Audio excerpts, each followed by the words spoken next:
ನಮಸ್ಕಾರ ವೀಕ್ಷಕರೇ, ಎಸ್ಎಂ ಸುದ್ದಿಮಿತ್ರ ಚಾನೆಲ್ಗೆ ಸ್ವಾಗತ ಸುಸ್ವಾಗತ.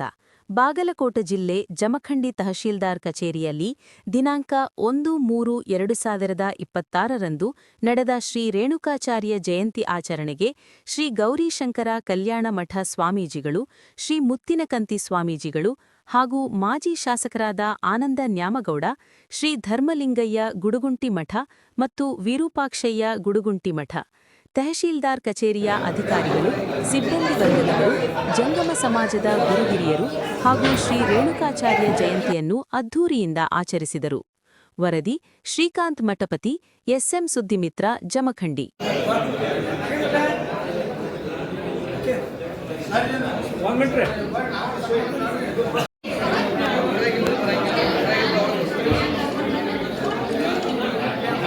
ಆಯ್ತಾ?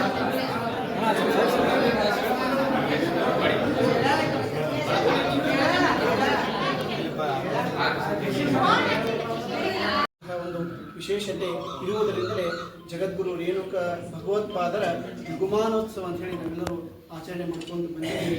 ಹಾಗಾಗಿ ಇವತ್ತು ಜಮಖಂಡಿ ನಗರದಲ್ಲಿ ಇರ್ತಕ್ಕಂಥ ಈ ಒಂದು ಕಚೇರಿ ಒಳಗೆ ವಿಶೇಷವಾಗಿ ಒಂದು ದೊಡ್ಡ ಕಾರ್ಯಕ್ರಮ ಆಗಬೇಕಾಗಿತ್ತು.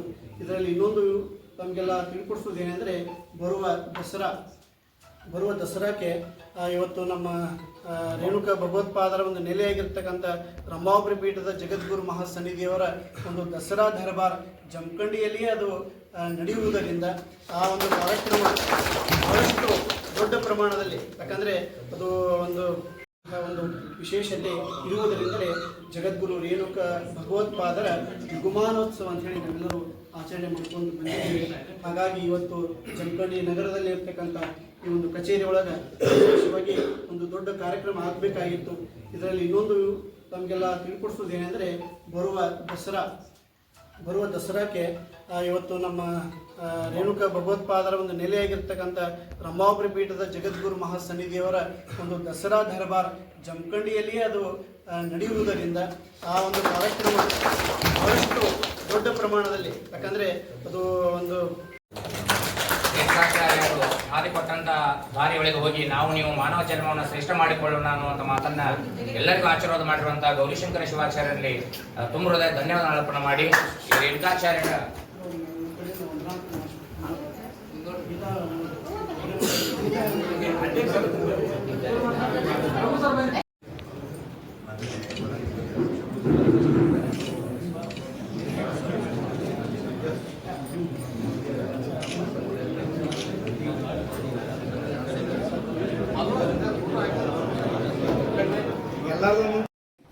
ಈ ಶ್ರೀ ಜಗದ್ಗುರು ರೇಣುಕಾಚಾರ್ಯರ ಜಯಂತಿಯ ಅಂಗವಾಗಿ ನಾವು ಮತ್ತು ತಾವೆಲ್ಲರೂ ಈ ಒಂದು ಜಯಂತಿಯನ್ನು ಅತಿ ಉತ್ಸಾಹದಿಂದ ನೀವೆಲ್ಲರೂ ನೆರವೇರಿಸ್ತಾ ಇದ್ದೀವಿ. ಇದು ಒಂದು ಬಹಳ ಖುಷಿಯ ವಿಷಯ. ಇದರ ಅಂಗವಾಗಿ ಈ ಒಂದು ಕಾರ್ಯಕ್ರಮದಲ್ಲಿ ದಿವ್ಯ ಸಾನ್ನಿಧ್ಯವನ್ನು ವಹಿಸಿರುವಂತಹ ಮುತ್ತಿನಕಂತಿ ಮಠದ ಶ್ರೀಗಳು ಹಾಗೂ ಕಲ್ಯಾಣ ಮಠದ ಶ್ರೀಗಳು, ಅದೇ ರೀತಿಯಾಗಿ ಹಿಪ್ಪರಿಗಿ ಮಠದ ಶ್ರೀಗಳು, ಹಿರೇಪಡಸಲಿದ ಶ್ರೀಗಳು ಹಾಗೂ ಶಾಸ್ತ್ರಿಗಳನ್ನು ಮೊದಲು ಮಾಡಿಕೊಂಡು ಈ ಒಂದು ಕಾರ್ಯಕ್ರಮಕ್ಕೆ ಯಶಸ್ವಿ ತರುವ ರೀತಿಯಲ್ಲಿ ಎಲ್ಲರೂ ಭಾಗಿಯಾದ ಎಲ್ಲ ಸಮಾಜದ ಮುಖ್ಯಸ್ಥರೇ ಹಾಗೂ ಎಲ್ಲ ಅಧಿಕಾರಿಗಳಿಗೂ ಶರಣಾರ್ಥಿಗಳು. ಇವತ್ತಿಗೆ ಈ ಮಹಾನುಭಾವರ ಜಯಂತಿ ಉತ್ಸವವನ್ನು ನೀವೆಲ್ಲರೂ ವರ್ಷ ಮಾಡ್ಕೊಂತಾನೆ ಬರ್ತಾ ಇದ್ದೀವಿ. ಇವತ್ತು 1-2 ನಿಮಿಷ ತಗೊಂಡು ಈ ಜಗದ್ಗುರು ರೇಣುಕಾಚಾರ್ಯರ ಒಂದು 2-3 ಅವರ ಈ ನಮ್ಮ ಧರ್ಮದ ಒಂದು ಸಂಚಾರದಲ್ಲಿ ಯಾವ ಥರ ಅವರು ತಮ್ಮನ್ನು ತಾವು ತೊಡಗಿಸಿಕೊಂಡು ಈ ಧರ್ಮದ ಉದ್ಧಾರಕಷ್ಟ ಅಲ್ಲದೆ ಆ ಸಮಾಜ ಉದ್ಧಾರಕನೂ ಸಹ ಅವರು ಈ ಧರ್ಮ ಮತ್ತು ಸಮಾಜಕ್ಕೆ ಒಳ್ಳೆಯದಕ್ಕೋಸ್ಕರ ಬಹಳ ಇಡೀ ಭಾರತ ದೇಶದ ತುಂಬ ಎಲ್ಲ ಅಡ್ಡಾಡಿ ಅವರು ಈ ಧರ್ಮ ಸ್ಥಾಪನೆಯನ್ನು ಅಥವಾ ಧರ್ಮದ ಉದ್ಧಾರಕ್ಕಾಗಿ ಬಹಳ ಓಡಾಡಿದ್ದಾರೆ.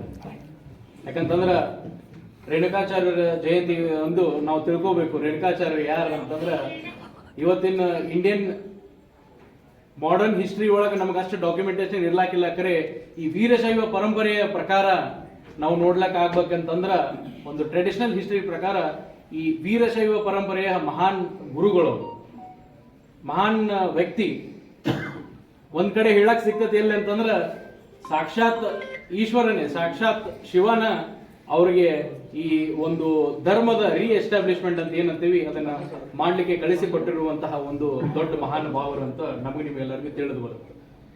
ಅದಕ್ಕಾಗಿ ಅವರು ಇವತ್ತಿಗೆ ನಾವು ಅವರ ಜಯಂತಿಯನ್ನು ಉತ್ಸವವನ್ನು ಅಷ್ಟೇ ಮಾಡೋದರ ಮೂಲಕ ಇದೊಂದು ಧಾರ್ಮಿಕವಾದ ಕಾರ್ಯಕ್ರಮ ಅಷ್ಟೇ ಅಲ್ಲ, ಇದೊಂದು ಆ ಮೌಲ್ಯಗಳನ್ನು ತಿಳಿದುಕೊಂಡು ನಮ್ಮ ಜೀವನದಲ್ಲಿ ಅಳವಡಿಸಿಕೊಂಡು ಹೋಗುವಂತಹ ಯಾವ ತರ ನಮಗೆ ಮಾರ್ಗದರ್ಶನ ಹಾಕಿ ಹೋಗಿದ್ದಾರೆ ಅದನ್ನೆಲ್ಲ ನೆನಪು ಮಾಡಿಕೊಳ್ಳುವಂತ ಇದು ಒಂದು ದಿವಸ ಅಂತ ನಾವು ಕರಿಬಹುದು. ಅದಲ್ಲದೆ ಇವತ್ತಿನ ಈ ಯುಗದಲ್ಲಿ ಬರೀ ಕೆಲಸನ ಮಾಡ್ಕೊಂತ ಹೋದ್ರೇನು ಸಾಕಾಗಿಲ್ಲ.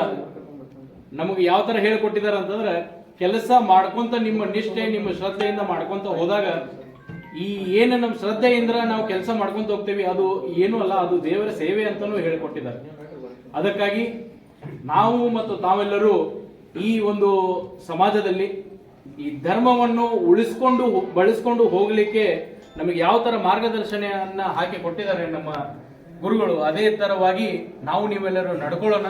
ಅದೇ ರೀತಿಯಾಗಿ ಈ ನಾವು ನೀವೆಲ್ಲರೂ ಈ ಜನರ ಸೇವೆಯ ಕಾರ್ಯದಲ್ಲಿ ತೊಡಗಿದ್ದೇವೆ. ನಾವು ಯಾವ ತರ ಕೆಲಸ ಮಾಡ್ಬೇಕಂದ್ರ ನಮ್ಮ ಶ್ರದ್ಧೆ, ಒಂದು ನಿಷ್ಠೆ, ನಮ್ಮ ಕೆಲಸದಲ್ಲಿ ನಿಯತ್ ಅನ್ನುವಂಥದ್ದು ನಾವು ಇಟ್ಕೊಂಡು ನಾವು ಯಾವತ್ತು ಕೆಲಸ ಮಾಡಿ ಸುಮ್ರಿ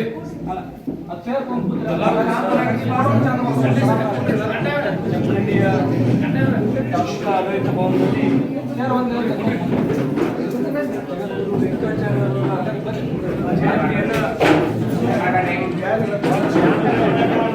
ಶ್ರದ್ಧಾಭಕ್ತಿಯಿಂದ ಆಚರಣೆ ಮಾಡಲಿಕ್ಕೆ ನಾವು ಇಲ್ಲಿ ಸೇರಿದ್ದೀವಿ. ಈ ಒಂದು ಸಂದರ್ಭದಲ್ಲಿ ಉಪಸ್ಥಿತರಿರುವಂತಹ ಪೂಜ್ಯರಾದಂಥ ಕಲ್ಯಾಣ ಮಠ ಪೂಜ್ಯರಿಗೂ, ಮುತ್ತಿನಕಂತಿ ಮಠ ಪೂಜ್ಯರಿಗೂ ಹಾಗೂ ನಮ್ಮ ಹಿರೇಪಡ್ಸಲಿಗಿ ಗ್ರಾಮದ ಪೂಜ್ಯರಿಗೂ, ಮುನ್ನೂರಿನ ಶಾಸ್ತ್ರಿಗಳಿಗೂ ಮತ್ತು ಅನೇಕ ಹುಲ್ಯಾಳದ ಶಾಸ್ತ್ರಿಗಳಿಗೂ, ಸಮಾಜದ ಎಲ್ಲ ಹಿರಿಯರಿಗೂ, ಯುವ ಸ್ನೇಹಿತರಿಗೂ ಹಾಗೂ ಮಾಧ್ಯಮದ ಮಿತ್ರರಿಗೂ ಮತ್ತು ಈ ಒಂದು ಸಂದರ್ಭದಲ್ಲಿ ಉಪಸ್ಥಿತಿರುವಂಥ ಎಲ್ಲ ಇಲಾಖೆಯ ಅಧಿಕಾರಿಗಳಿಗೂ ಶರಣು ಶರಣಾರ್ಥಿಗಳು. ಇವತ್ತು ನಾವೆಲ್ಲರೂ ಕೂಡ ಬಹಳಷ್ಟು ಶ್ರದ್ಧೆಯಿಂದ ಭಕ್ತಿಯಿಂದ ರೇಣುಕಾಚಾರ್ಯ ಜಯಂತಿಯನ್ನು ಬಹಳ ಅರ್ಥಪೂರ್ಣವಾಗಿ ಆಚರಣೆ ಮಾಡಲಿಕ್ಕೆ ಸೇರಿದ್ದೀವಿ. ರೇಣುಕಾಚಾರ್ಯ ಅವರು ವೀರಶೈವ ಲಿಂಗಾಯತರ ಪ್ರಮುಖ ಪಾತ್ರವನ್ನು ವಹಿಸಿರ್ತಕ್ಕಂಥ ಮಹಾನ್ ವ್ಯಕ್ತಿಗಳು. ಅವರು ಈ ಸಮಾಜವನ್ನು ಸುಧಾರಣೆ ಮಾಡಲಿಕ್ಕೆ ಧರ್ಮ ಮತ್ತು ಸಮಾಜ ಪರಿವರ್ತಕರಾಗಿ ಹಲವಾರು ಕೆಲಸ ಕಾರ್ಯಗಳನ್ನು ಮಾಡಿರ್ತಕ್ಕಂಥದ್ದನ್ನು ಇವತ್ತಿನ ದಿವಸ ನಾವೆಲ್ಲರೂ ಕೂಡ ಸ್ಮರಣೆ ಮಾಡುವಂಥದ್ದು. ಇವತ್ತು ಅವರ ಜಯಂತಿಯನ್ನು ಒಂದು ದಿವಸಕ್ಕೆ ಆಚರಣೆಗೆ ಸೀಮಿತಗೊಳಿಸಲಾಗದೆ ಅವರ ನೀಡಿರ್ತಕ್ಕಂಥ ಸಂದೇಶವನ್ನು ನಮ್ಮ ಜೀವನದಲ್ಲಿ ಅಳವಡಿಸಿಕೊಂಡು ಹೋಗಿದ್ದೇ ಆದರೆ ನಮ್ಮ ಜೀವನ ಒಂದು ಸಾರ್ಥಕ ಆಗಲಿಕ್ಕೆ ಸಾಧ್ಯ ಐತೆ ಅಂತಕ್ಕಂಥ ಮಾತನ್ನು ಈ ಒಂದು ಸಂದರ್ಭದಲ್ಲಿ ಹೇಳಲಿಕ್ಕೆ ಬಯಸ್ತೇನೆ. ಅಂಥ ಒಂದು ಜಯಂತಿಯನ್ನು ನಾನು ಹಲವಾರು ಜಯಂತಿಗಳನ್ನು ಆಚರಣೆಯನ್ನು ಮಾಡೋದನ್ನು ನಾವು ನೋಡ್ತೀವಿ ತಾಲೂಕು ಆಡಳಿತ ಭವನದಲ್ಲಿ. ಆದರೆ ದುರ್ದೈವ ಏನಪ್ಪ ಅಂತಂದ್ರೆ ಯಾವುದೇ ಜಯಂತಿಯನ್ನು ಆಚರಣೆ ಮಾಡಿದಾಗ ಕೇವಲ ಆಯಾ ಸಮಾಜದ ಜನ ಸೇರಿ ಮಾತ್ರ ಜಯಂತಿಯನ್ನು ಆಚರಣೆ ಮಾಡೋದು ದುರ್ದೈವ. ಯಾಕಂದ್ರೆ ಆ ಮಹಾನ್ ವ್ಯಕ್ತಿಗಳು ಯಾವುದೇ ಒಂದು ಜಾತಿ ಧರ್ಮ ಪ್ರಚಾರವನ್ನು ಮಾಡಿರ್ತಕ್ಕಂಥವ್ರಲ್ಲ, ಇಡೀ ಜನಾಂಗವನ್ನು ಸುಧಾರಣೆ ಮಾಡಲಿಕ್ಕೆ, ಸಮಾಜವನ್ನು ಸುಧಾರಣೆ ಮಾಡಲಿಕ್ಕೆ ತಮ್ಮದೇ ಆದಂಥ ಒಂದು ಕೊಡುಗೆಯನ್ನು ಕೊಟ್ಟಿರ್ತಕ್ಕಂಥವ್ರು. ಅಂಥ ಜಯಂತಿಗಳನ್ನು ನಾವು ಒಂದು ಸಮುದಾಯದವ್ರದ್ದು ಅಷ್ಟೇ ಅಲ್ಲ, ಎಲ್ಲ ಸಮುದಾಯದವ್ರು ಸೇರಿ ಜಯಂತಿಗಳನ್ನು ಆಚರಣೆ ಮಾಡಿದಾಗ ನಿಜವಾದ ಒಂದು ಅರ್ಥವನ್ನು ನಾವು ಕಲ್ಪಿಸಿಕೊಟ್ಟಂಗೆ ಆಗ್ತೈತಿ ಅನ್ನುವಂಥ ಒಂದು ಅಭಿಪ್ರಾಯವನ್ನು ಈ ಸಂದರ್ಭದಲ್ಲಿ ವ್ಯಕ್ತಪಡಿಸಲಿಕ್ಕೆ ಬಯಸ್ತೇನೆ. ಮುಂದಿನ ದಿನಮಾನಗಳಲ್ಲಾದರೂ ಕೂಡ ನಾವೆಲ್ಲರೂ ಜಯಂತಿಗಳು ಯಾರೇ ಮಹಾನ್ ವ್ಯಕ್ತಿಗಳ ಜಯಂತಿಯನ್ನು ಆಚರಣೆ ಮಾಡುವಂಥ ಸಂದರ್ಭ ಬಂದಾಗ ಎಲ್ಲ ಸಮುದಾಯದವರು ಸೇರಿ ನಾವು ಆಚರಣೆ ಮಾಡಿದಾಗ ಮಾತ್ರ ಅವರು ಕೊಟ್ಟಿರುವಂಥ ಸಂದೇಶವನ್ನು ನಿಜವಾಗ್ಲೂ ನಾವು ಪಾಲನೆ ಮಾಡಿ ಅವ್ರು ಹಾಕಿರ್ತಕ್ಕಂಥ ಒಂದು ಹೆಜ್ಜೆ ಗುರುತಿನಲ್ಲಿ ನಾವು ನಡೀತಾ ಇದ್ದೀವಪ್ಪ ಅನ್ನುವಂಥ ಒಂದು ಪ್ರಯತ್ನ ನಾವು ಮಾಡ್ತೀವಿ. ಶಿವಾಯ ಪ್ರಥಮದಲ್ಲಿ ಜಗದಾದಿ ಜಗದ್ಗುರು ರೇಣುಕಾದಿ ಪಂಚಾಚಾರ್ಯರನ್ನು, ಬಸವಾದಿ ಶಿವಶರಣರನ್ನು, ಆರಾಧ್ಯ ಗುರುಗಳನ್ನು ಸ್ಮರಣೆ ಮಾಡಿಕೊಂಡು ಇವತ್ತು ಜಮಖಂಡಿಯ ಒಂದು ತಹಸೀಲ್ದಾರ್ ಕಚೇರಿಯಲ್ಲಿ ಇವತ್ತು ನಾವೆಲ್ಲರೂ ಕೂಡ ಬಹಳಷ್ಟು ಶ್ರದ್ಧೆಯಿಂದ ಭಕ್ತಿಯಿಂದ ವೀರಶೈವ ಲಿಂಗಾಯತ ಧರ್ಮವನ್ನು ಸ್ಥಾಪನೆಗೈದಿರತಕ್ಕಂಥ ವಿಶ್ವ ಚೇತನ ಜಗದ್ಗುರು ರೇಣುಕರನ್ನು ಸ್ಮರಣೆ ಮಾಡ್ತಕ್ಕಂಥ ಕಾರ್ಯಕ್ರಮವನ್ನು ಎಲ್ಲರೂ ಕೂಡ ಮಾಡ್ತಾ ಇದ್ದೇವೆ. ಇವತ್ತು ಈ ಕಾರ್ಯಕ್ರಮದಲ್ಲಿ ಬಂದು ಪಾಲ್ಗೊಂಡಿರ್ತಕ್ಕಂಥ ಎಲ್ಲ ಪೂಜೆಯಲ್ಲಿ ಕೂಡ ಶರಣಾರ್ಥಿಗಳಿವೆ. ಅದರ ಜೊತೆಗೆ ಈ ಕಾರ್ಯಕ್ರಮದಲ್ಲಿ ಬಂದು ಪಾಲ್ಗೊಂಡು ರೇಣುಕರ ಬಗ್ಗೆ, ಧರ್ಮದ ಬಗ್ಗೆ, ಸಮಾಜದ ಬಗ್ಗೆ ಒಂದೆರಡು ಮಾತುಗಳನ್ನಾಡಿರ್ತಕ್ಕಂಥ ನಮ್ಮ ಮಾಜಿ ಶಾಸಕರು ಆತ್ಮೀಯರಾಗಿರ್ತಕ್ಕಂಥ ಆನಂದ ನಂಗೋಡರಲ್ಲಿ ಕೂಡ ಶರಣಾರ್ಥಿಗಳು ಹೇಳ್ತಾ, ಜೊತೆಗೆ ನಮ್ಮ ಹುಡುಗುಂಡಿ ಪರಿವಾರದ ಎಲ್ಲ ಬಂಧುಗಳಲ್ಲಿಯೂ ಕೂಡ ಶರಣಾರ್ಥಿಗಳನ್ನು ಹೇಳ್ತಾ, ಜೊತೆಗೆ ಈ ಕಾರ್ಯಕ್ರಮದಲ್ಲಿ ಬಂದು ಪಾಲ್ಗೊಂಡಿರ್ತಕ್ಕಂಥ ಸಮಾಜದ ಎಲ್ಲ ಗುರು ಹಿರಿಯರೇ, ಮಾತೆಯರೇ, ಮುದ್ದು ಮಕ್ಕಳೇ, ತಮ್ಮಂತರಾತ್ಮದಲ್ಲಿ ಬೆಳಗುವಂತಹ ಪರಂ ಜೊತೆಗೆ ಶರಣಾರ್ಥಿಗಳು. ಈಗಾಗಲೇ ನಮಗೆಲ್ಲ ಗೊತ್ತಿರುವ ಹಾಗೆ ನಮ್ಮ ಜಗದ್ಗುರು ರೇಣುಕ ಭಗವತ್ಪಾದರು ಕೊಲ್ಲಿಪಾಕಿಯ ಸೋಮೇಶ್ವರ ಲಿಂಗದಲ್ಲಿ ಉದ್ಭವವಾದರು. ವಿಶೇಷವಾಗಿ ಒಂದೊಂದು ಯುಗದಲ್ಲಿ ಅವತರಿಸಿದಂತಹ ಒಂದು ಕಾರಣಗಳು ಸಾಕಷ್ಟಿದೆ. ಯಾಕಂದರೆ ಅಧರ್ಮ ಹೆಚ್ಚಾದಾಗ ಈ ಧರ್ಮವನ್ನು ಕಾಪಾಡಲಿಕ್ಕೆ ಯಾವುದೋ ಒಂದು ರೂಪದಲ್ಲಿ ಈ ಒಂದು ಭೂಮಿಗೆ ಭಗವಂತ ಬರ್ತಾನೆ ಅನ್ನೋದಕ್ಕೆ ಸಾಕಷ್ಟು ಉದಾಹರಣೆಗಳನ್ನು ನಾವೆಲ್ಲ ನೋಡ್ತೀವಿ. ಇವತ್ತು ಮಹಾಭಾರತದಲ್ಲಿ ನಾವೆಲ್ಲ ಕೃಷ್ಣನನ್ನು ನೋಡ್ತೀವಿ, ರಾಮಾಯಣದಲ್ಲಿ ರಾಮನನ್ನು ನೋಡ್ತೀವಿ. ಹಾಗೆ ನಮ್ಮ ವೀರಶೈವ ಲಿಂಗಾಯತ ಧರ್ಮವನ್ನು ಸ್ಥಾಪನೆ ಮಾಡಿ ಜೊತೆಗೆ ಎಲ್ಲ ಮನುಕುಲ ಉದ್ಧಾರಕ್ಕಾಗಿ ಶ್ರಮಿಸಿದಂತಹ ಒಬ್ಬ ಶ್ರೇಷ್ಠ ವ್ಯಕ್ತಿ ಅಂತಂದರೆ ಅದು ಜಗದ್ಗುರು ರೇಣುಕ ಭಗವತ್ಪಾದರು ಅಂತಕ್ಕಂಥ ಮಾತನ್ನು ಈ ಸಂದರ್ಭದಲ್ಲಿ ನಾನು ಹೇಳಿಕೆ ಬಯಸ್ತೀನಿ. ಜೊತೆಗೆ ಭಾರತ ಅಂತಂದಮೇಲೆ ಎಲ್ಲ ಧರ್ಮದವರಿಗೂ ಕೂಡ ಒಂದು ನೆಲೆ ಆಗಿರ್ತಕ್ಕಂಥ ಒಂದು ದೇಶ ಇದು. ಇಲ್ಲಿ ಅನೇಕ ಧರ್ಮಗಳಿದ್ದಾವೆ. ಧರ್ಮದ ಆಚರಣೆಗಳನ್ನು ಅವರವರು ಮಾಡ್ಕೊಂಡು ಬರೋದನ್ನು ನಾವೆಲ್ಲರೂ ಕೂಡ ನೋಡ್ತಾ ಇದ್ದೇವೆ. ನೋಡಿ, ಸ್ವಧರ್ಮ ನಿಷ್ಠೆ, ಪರಧರ್ಮ ಸಹಿಷ್ಣುತೆ ಅಂತ ಹೇಳ್ತಾರೆ. ಅಂದರೆ ನಮ್ಮ ಧರ್ಮದ ಮೇಲೆ ನಮಗೆ ನಿಷ್ಠೆ ಇರಬೇಕು, ಬೇರೆ ಧರ್ಮವನ್ನು ನಾವು ಗೌರವಿಸಬೇಕು. ಇದನ್ನೆಲ್ಲವನ್ನು ಕೂಡ ನಮಗೆ ಅನಾದಿ ಕಾಲದಿಂದಲೂ ಕೂಡ ಸಂತರು, ಮಹಾತ್ಮರು, ಶರಣರು, ಋಷಿಮುನಿಗಳು ನಮಗೆಲ್ಲ ತಿಳಿಸ್ತಾ ಬಂದಿದ್ದಾರೆ. ಈ ಇಡೀ ಜಗತ್ತಿಗೆ ಯೋಗವನ್ನು ಕೊಟ್ಟಿರ್ತಕ್ಕಂಥ ಭಾರತ ದೇಶ, ಇಡೀ ಜಗತ್ತಿಗೆ ಆಯುರ್ವೇದವನ್ನು ಕೊಟ್ಟಿರ್ತಕ್ಕಂಥ ಭಾರತ ದೇಶ. ಇಂತಹ ದೇಶದಲ್ಲಿ ನಾವೆಲ್ಲರೂ ಕೂಡ ಇದ್ದು ಬಹಳಷ್ಟು ಎಲ್ಲರೂ ಕೂಡ ಒಗ್ಗಟ್ಟಾಗಿ ಬದುಕುವಂಥದ್ದನ್ನು ನಾವೆಲ್ಲರೂ ಕೂಡ ಕಲಿಬೇಕಾಗಿದೆ. ಇತ್ತೀಚಿನ ದಿನಗಳಲ್ಲಿ ನಮ್ಮ ಶಾಸಕರು ಹೇಳಿದ ಹಾಗೆ ಅದು ವೈಯಕ್ತಿಕವಾಗಿಯೂ ಏನೋ ಒಂದು ಧರ್ಮದಲ್ಲಿ ಅಧರ್ಮ ಹೆಚ್ಚಾಗಿ ನಮ್ಮಲ್ಲೇ ನಾವು ಎಲ್ಲ ಭಿನ್ನಾಭಿಪ್ರಾಯಗಳನ್ನು ತಗೊಂಡು ಇವತ್ತು ಜಯಂತಿ ಆಚರಣೆಯೂ ಕೂಡ ಏನಾಗ್ಬಿಟ್ಟಿದೆ ಅಂತಂದರೆ ಅವರವರ ಧರ್ಮಕ್ಕೆ, ಅವರವರ ಸಮಾಜಕ್ಕೆ ಸೀಮಿತ ಆಗಿಬಿಟ್ಟಿದೆ. ಹಾಗಾಗಿ ಮುಂದೆ ಬರುವಂಥ ದಿನಗಳಲ್ಲಿ ನಾವು ಭಗವಂತನಲ್ಲಿ ಕೇಳ್ಕೊಳ್ಳೋದಿಷ್ಟೇ, ಏನು ಅನಾದಿ ಕಾಲದಿಂದ ನಾವೆಲ್ಲರೂ ಒಗ್ಗಟ್ಟಾಗಿ ಬಂದಿದ್ದೇವೆ, ಇದೇ ಒಂದು ಸಂಘಟನೆ ಸದಾಕಾಲ ಹೀಗೆ ನಡೀಲಿ. ಇವತ್ತು ಎಲ್ಲ ನೀವು ಪಕ್ಕದಲ್ಲಿ ನೋಡ್ತಾ ಇದ್ದೀರಿ, ಇವತ್ತು ಇರಾನು, ಇರಾಕ್ ದೇಶದಲ್ಲಿ ಎಷ್ಟು ತೊಂದರೆಗಳು, ಯುದ್ಧಗಳು ನಡೀತಾ ಇದ್ದಾವೆ. ಇದಕ್ಕೆಲ್ಲ ಏನು ಕಾರಣ ಅಂತಂದ್ರೆ ಮನಸ್ಸಿನಲ್ಲಿರ್ತಕ್ಕಂಥ ಭಾವನೆಗಳು. ಯಾಕಂದರೆ ಒಬ್ಬರ ಕಂಡ್ರೆ ನಮ್ಗೆ ಒಬ್ಬರಿಗೆ ಆಗಲಾರದಂಥ ಪರಿಸ್ಥಿತಿಗಳು ಇವತ್ತು ಸಮಾಜದಲ್ಲಿ ನಿರ್ಮಾಣ ಆಗ್ತಾ ಇದೆ. ಹಾಗಾಗಿ ಯುದ್ಧಗಳು ನಡೆಯುವುದರಿಂದ ಏನಾಗುತ್ತೆ ಅಂತಂದರೆ ನಾವೇ ನಾಶ ಮಾಡ್ತೀವಿ, ಅದರಿಂದ ಏನು ಪ್ರಯೋಜನಗಳು ಆಗೋದಿಲ್ಲ. ಇಂತಹ ಸಂದರ್ಭದಲ್ಲಿ ನಾವೆಲ್ಲರೂ ಕೂಡ ಶಾಂತಿಯಿಂದ ಬದುಕುವುದನ್ನು ನಾವೆಲ್ಲರೂ ಕೂಡ ಕಲಿಬೇಕು. ಮತ್ತು ಬೇರೆ ಜಾತಿಯವರನ್ನು, ನಮ್ಮ ಜಾತಿ ನಮಗೆ ಶ್ರೇಷ್ಠ ಅನ್ನು ಅನ್ಕೋತೀವಿ, ಆದರೆ ಬೇರೆ ಜಾತಿಯವರನ್ನು ಕೂಡ ನಾವು ಪ್ರೀತಿಸುವಂತಹ ಗುಣಗಳನ್ನು ನಾವು ಬೆಳೆಸ್ಕೋಬೇಕು. ಅದು ಬಿಟ್ಟು ನಾವೇನು ಮಾಡ್ತೀವಿ, ನಮ್ದು ಅಷ್ಟೇ ಶ್ರೇಷ್ಠ, ಬೇರೆದು ಕನಿಷ್ಠ ಅಂತಕ್ಕಂಥ ಭಾವನೆ ಬಂತು ಅಂದರೆ ಅಲ್ಲಿ ಜಗಳ. ವಿಶ್ವಕ್ಕೆ ವಂದೇ ವಂದೇ. ಇವತ್ತಿನ ಶುಭ ಸಂದರ್ಭದಲ್ಲಿ ಆದಿಗುರುವಾಗಿರ್ತಕ್ಕಂಥ ಜಗದ್ಗುರು ರೇಣುಕರ ಜಯಂತಿಯನ್ನು ಆಚರಿಸ್ತಾ ಇದ್ದೇವೆ. ಈ ಆಚರಣೆ ಇರ್ತಕ್ಕಂಥದ್ದು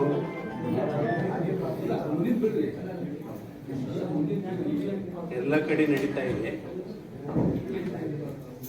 ಇತ್ತಿತ್ತಲಾಗಿ ಎಲ್ಲ ಗ್ರಾಮಗಳಲ್ಲಿ, ಎಲ್ಲ ಮಠಗಳಲ್ಲಿ ಆ ಜಯಂತಿ ಕಾರ್ಯಕ್ರಮವನ್ನು ನಮ್ಮ ಜಂಗಮ ಪುಂಗವರು ನಡೆಸ್ತಾ ಇದ್ದಾರೆ. ಆ ನಿಟ್ಟಿನೊಳಗೆ ಸರ್ಕಾರ ಕೂಡ ಜಾರಿ ಮಾಡಿದೆ. ಸರ್ಕಾರ ವತಿಯಿಂದ ಈ ಕಾರ್ಯಕ್ರಮ ನಡೆದಿದೆ. ಸರ್ಕಾರದಿಂದ ನಡೀತಕ್ಕಂಥ ಕಾರ್ಯಕ್ರಮದ ಸರ್ಕಾರ ಕೆಲವೇ ಜನ ಭಾಗವಹಿಸ್ತಾರೆ. ಆದರೆ ನಾವು ಮಠ ಮಂದಿರೊಳಗೆ ಮಾಡಿದರೆ ಇಡೀ ಎಲ್ಲ ಜನಾಂಗ ಮಾಡ್ತೀವಿ. ಇಲ್ಲಿ ಗೌರ್ಮೆಂಟ್ ಕಾರ್ಯಕ್ರಮ ಅಂದ್ರೆ ಬರೀ ಅಟ್ಟೆ ಮಿತಿ. ಆದ್ರೆ ನಾವೇ ಮಠದಾಗ ಮಾಡಿದರೆ ಎಲ್ಲ ವೀರಶೈವ ಸಮಾಜದ ಎಲ್ಲ ಜನರು ಮಾಡ್ತೀವಿ, ಎಲ್ಲರೂ ಮಾಡ್ತೀವಿ. ಅದಕ್ಕೆ ಈ ನಿಟ್ಟಿನೊಳಗೆ ಆದಿ ರೇಣುಕರು ಜಗತ್ತಿ ಎದಕ್ಕೆ ಬಂದಾರಂದ್ರೆ ಯದಾ ಯದಾ ಈ ಧರ್ಮಸ್ಯ ಗ್ಲಾನಿರ್ಭವತಿ ಭೂತಲಿ ಅಭ್ಯುತ್ಥಾನ ಮದರ್ಶನ ಗಣೇಶನ ಭೂತಲಿ ಅನ್ನೋದ್ರೊಳಗೆ ಜಗತ್ತಿಗೆ ಧರ್ಮವನ್ನು ಸ್ಥಾಪಿಸೋದಕ್ಕಾಗಿ ಅವ್ರು ಯಾವಾಗ ಧರ್ಮ ಸ್ಥಾಪಿದ್ರು ಅವಾಗ ದೇವರು ಕುಲಗುರುಗಳು ಇಲ್ಲಿ ತನಕ ವಿಶ್ವಾಸ ಐತಲ್ಲ. ಎಲ್ಲರಿಗೂ ಮನಿ ದೇವರು ಮಣಿ ಗುರು ಅನ್ನೋದು ಐತೆ. ಮನಿ ದೇವರು ಮನಿ ಗುರುಗಳು ಯಾರಿಗೂ ಇದೆ, ಯಾರಿಗೂ ಏನಿಲ್ಲ. ನಿಮ್ಮ ಮನೆ ಗುರು ನಿಮ್ಮ ದೇವರು ಯಾವಪ್ಪ, ನಿಮ್ಮ ಗುರು ಯಾರು? ಈ ರೀತಿಯಾಗಿರ್ತಕ್ಕಂಥ ಪರಂಪರೆ ಇದು ಇವತ್ತಿಂದಲ್ಲ, ಎಂದೂ ಅಲ್ಲ, ಮುಂದೆ ನಿರಂತರವಾಗಿ ನಡೀತಕ್ಕಂಥದ್ದು. ಈ ಒಂದು ಇದಕ್ಕೆಲ್ಲ ಶಕ್ತಿ ಕೊಟ್ಟಿರ್ತಕ್ಕಂಥವ್ರು ಆದಿಗುರು ಆಗಿರ್ತಕ್ಕಂಥ ರೇಣುಕ ಭಗವತ್ಪಾದರು ವೀರಶೈವ ಸಿದ್ಧಾಂತವನ್ನು ಅಗಸ್ತ್ಯನಾಗಿರ್ತಕ್ಕ ಕಪಿಲನಿಗೆ ಷಟ್ಸ್ಥಲ ಸಿದ್ಧಾಂತವನ್ನು ಹೋಲಿಸಿ ಮನುಷ್ಯರ ಜೀವನ ಹುಟ್ಟಿದ ಪರ್ಯಂತರ ಸಾಯಿ ತನಕ ಹೆಂಗಿರಬೇಕು, ಹೆಂಗೆ ಜೀವನ ಇರಬೇಕು, ಹೆಂಗೆ ನಡತೆ ನುಡಿ ಇರಬೇಕು, ನಾವು ಸಮಾಜ ಹೆಂಗೆ ಬಾಳ್ಬೇಕಂತಕ್ಕಂಥನ್ನು ಎಲ್ಲ ಕಲಿಸಿಕೊಟ್ಟಿರ್ತಕ್ಕಂಥವ್ರು ಜಗದ್ಗುರು ರೇಣುಕಾಚಾರ್ಯರು. ಆ ಮೂಲ ಪುರುಷರಾಗಿರ್ತಕ್ಕಂಥ ಜಗದ್ಗುರು ಸಂದೇಶವನ್ನು ನಾವೆಲ್ಲರೂ ನಮ್ಮ ನಿತ್ಯ ಜೀವನದೊಳಗೆ ಸಿದ್ಧಾಂತಿಕವಾಗಿರ್ತಕ್ಕಂಥ ಒಂದಾದ ಶ್ಲೋಕ ಒಂದು ದಿವಸ ಓದ್ಕೋತ ನೀವು ಪೂಜೆ ಮಾಡಿದ್ರಂದ್ರೆ ಅದು ಈ ಒಂದು ಜಯಂತಿಯನ್ನು ಮಾಡಲಿ ಸಾರ್ಥಕ ಅಂತಕ್ಕಂಥ ಮಾತಲ್ಲಿ ಸಂತೋಷ. ಆದಷ್ಟು ಎಲ್ಲರೂ ಸಿದ್ಧಾಂತಿಕ ಮೇಲೆ ಕೆಲವೊಂದು ವಿಚಾರಗಳನ್ನು ಓದ್ರಿ ಅಂತಕ್ಕಂಥ ಮಾತಿಗೆ ಅವ್ರ ಸಂದೇಶ ಅದು. ಆ ಸಂದೇಶವನ್ನು ನಾವೆಲ್ಲ ಆಚರಣೆ ತರೋಣ ಅಂತಕ್ಕಂಥ ಮಾತನ್ನು ಹೇಳಿ ನಿಮಗೆಲ್ಲ ಶುಭವನ್ನು ಕೋರಿ ನಾಲ್ಕು ಮಾತುಗಳು. ಕಾರ್ಯಕ್ರಮಕ್ಕೆ ಆಗಮಿಸಿದ ಮಾಜಿ ಶಾಸಕರಾದ ಆನಂದ ಕ್ಯಾಂಪಸ್, ನಮ್ಮ ಮಗನಾದ ವಿರೂಪಾಕ್ಷ ಗುಡುಗುಟ್ಟಿಯವರಿಗೂ ಹಾಗೂ ಧರ್ಮಲಿಂಗಯ್ಯ ಇವರಿಗೂ ಕೂಡ ಎಲ್ಲರಿಗೂ ನಮ್ಮ ಈ ಕಾರ್ಯಕ್ರಮದಲ್ಲಿ ಆಗಮಿಸಿ ಶೋಭೆ ತಂದಿರುತ್ತಾರೆ. ಅದೇ ಥರ ಹೆಣ್ಮಕ್ಳು ಈ ಸಲ ಎಲ್ಲರೂ ಜಾಸ್ತಿ ಪ್ರಮಾಣ ಕೂಡ್ಯಾರ. ಇದೇ ಥರ ಎಲ್ಲ ಪ್ರತಿ ಸಲ ಪ್ರತಿ ಕಾರ್ಯಕ್ರಮದಲ್ಲೂ ಭಾಗವಹಿಸಿ ನಮ್ಮ ಸಮಾಜಕ್ಕೆ ಗೌರವ ತಂದುಕೊಡುತ್ತಾ ಕಾರ್ಯಕ್ರಮವನ್ನು ಯಶಸ್ವಿಗೊಳಿಸಬೇಕಾಗಿ ಕೇಳಿಕೊಳ್ತೇನೆ. ಅದೇ ಥರ ಇಲ್ಲಿಗೆ ಆಗಮಿಸಿದ ಎಲ್ಲರಿಗೂ ನಮ್ಮ ಸಮಾಜ ಪರವಾಗಿ ಹಾಗೂ ಹಿರಿಯರ ಪರವಾಗಿ ಎಲ್ಲರ ಪರವಾಗಿ ನಮ್ಮ ಹೆಣ್ಣು ಮಕ್ಕಳ ಪರವಾಗಿ ಎಲ್ಲರ ಪರವಾಗಿ ಧನ್ಯವಾದಗಳು.